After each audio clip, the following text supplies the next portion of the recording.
The snow was coming down hard when I pulled into my parents' driveway, my ancient Honda Civic coughing its way up the hill. Christmas lights twinkled from every house on Magnolia Street except ours. My parents believed excessive decorations were tacky. Through the dining room window, I could see the family gathered around the table, their laughter muffled by glass and tradition. I sat in the car for a moment, gathering courage. 3 rejection letters in my coat pocket, each one a fresh wound. Yale Law, no. Harvard, no. Stanford, no. After 7 years of applications, internships, and clerkships, I was still just Gabriella Reeves, the daughter who couldn't quite measure up.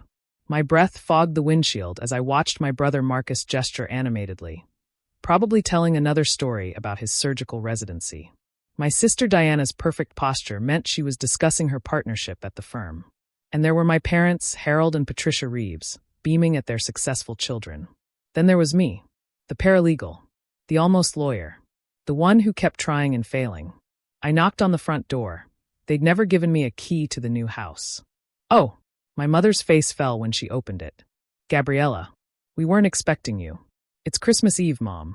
Yes, well. She glanced over her shoulder. We assumed you'd be working. You're always working. I stepped inside, snow melting off my second-hand boots onto their marble floor. The house smelled like cinnamon and disappointment. Gabby's here, Mom announced to the dining room, her tone suggesting she was reporting a minor inconvenience.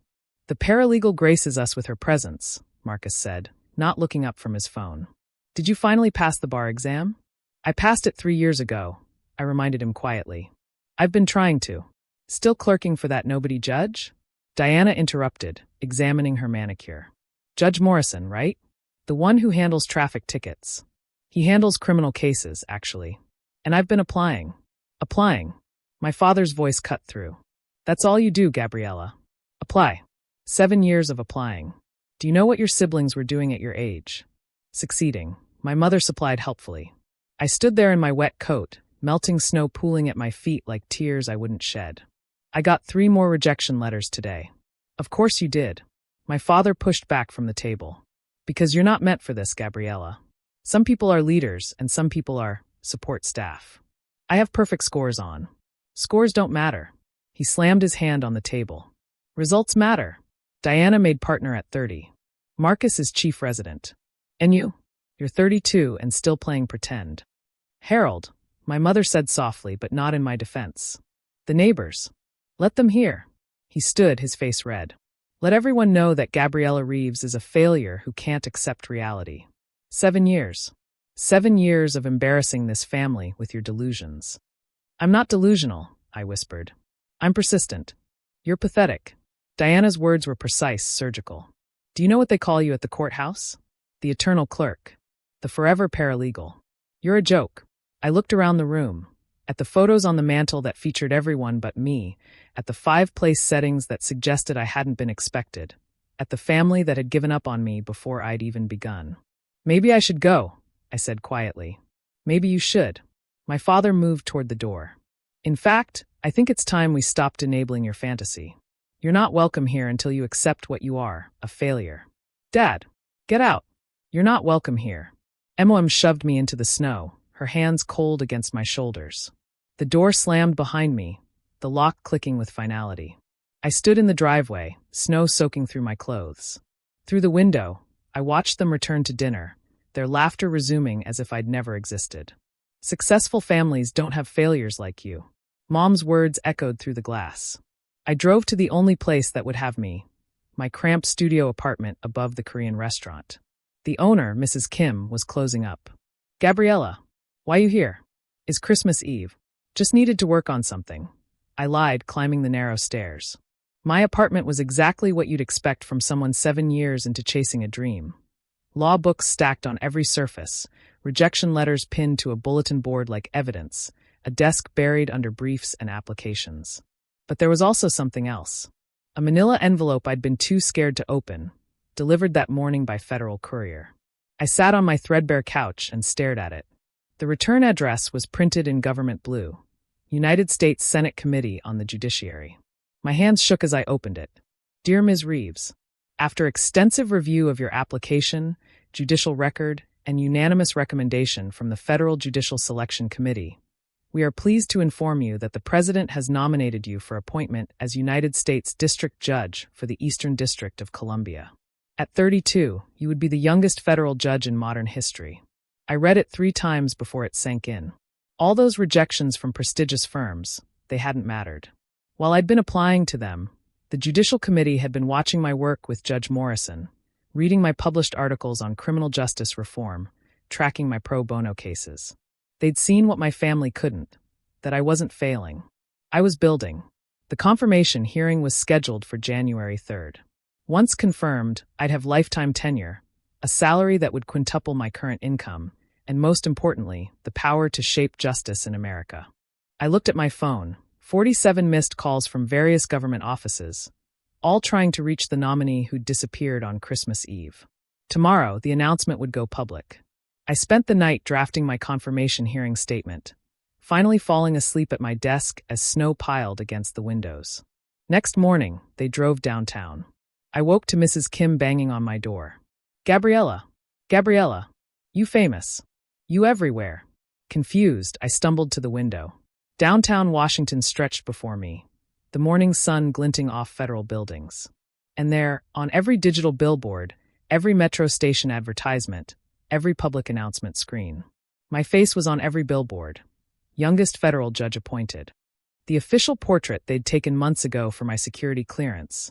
I was wearing my best suit, looking directly at the camera with the kind of confidence I'd never felt in my parents' house. Underneath, in bold letters, Honorable Gabriella Reeves, 32, nominated to U.S. District Court. My phone exploded with notifications. CNN, Fox News, MSNBC. Everyone wanted interviews with the young Latino woman who'd broken barriers. The White House press secretary was holding a special briefing. Legal Twitter was in meltdown. Among the chaos, one text stood out. From Diana. What the fuck? Then another from Marcus. This has to be a mistake. My phone rang. Mom. I let it go to voicemail, then played it on speaker. Gabriella, sweetie, there must be some confusion. Your father is having a breakdown. He's saying the news is wrong, that you can't possibly be. Please call us. The neighbors are asking questions, and we don't know what to tell them. Surely this is a prank. I turned off my phone and got dressed in my best suit, the one I'd bought secondhand but had tailored perfectly. Today wasn't about them. The Senate building was a zoo. Reporters lined the steps, cameras flashing as I approached with my security detail. A surreal experience for someone who'd been shoved into the snow 12 hours earlier. Judge Reeves, how does it feel to make history? Judge Reeves, what do you say to critics who claim you're too young? I paused at the podium they'd set up, looking directly into the cameras. I say that justice doesn't have an age requirement, only a conscience. The press conference was brief. I had senators to meet, paperwork to file, a new life to step into. But as I turned to leave, I saw them. My family standing at the police barrier. My father looked destroyed, my mother pale. Diana clutched Marcus's arm like she might fall. They were screaming something, but their words were lost in the crowd. Security moved to escort me inside, but I stopped. One moment, I told them, walking to the barrier. Gabriella, my father started, his voice cracking. We didn't know. Yes, you did, I said quietly. You knew exactly who I was. You just didn't believe it was worth anything. But federal judge, that's impossible. You were just what, Dad? Just a paralegal? Just a dreamer? Just a failure? I straightened my shoulders. I was never just anything. I was always becoming this. You just couldn't see it. The news says you'll be confirmed easily, Diana said faintly. That you'll have the job for life. That you'll make more than. Money was never the point. I looked at each of them. I wanted to matter. To do work that mattered. And when you kicked me out last night, you freed me from needing your validation to do it. Dad crashed into a mailbox. I heard the crunch of metal as I spoke, his BMW's bumper crumpling as he'd clearly driven here in panic. Emma couldn't speak. She just stared at me like I was a stranger. We're family, Marcus tried weakly.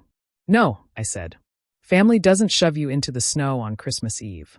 Family doesn't call you pathetic for having dreams. Family believes in you when the world doesn't. They don't pile on. A security officer touched my elbow. Judge Reeves, the senators are waiting.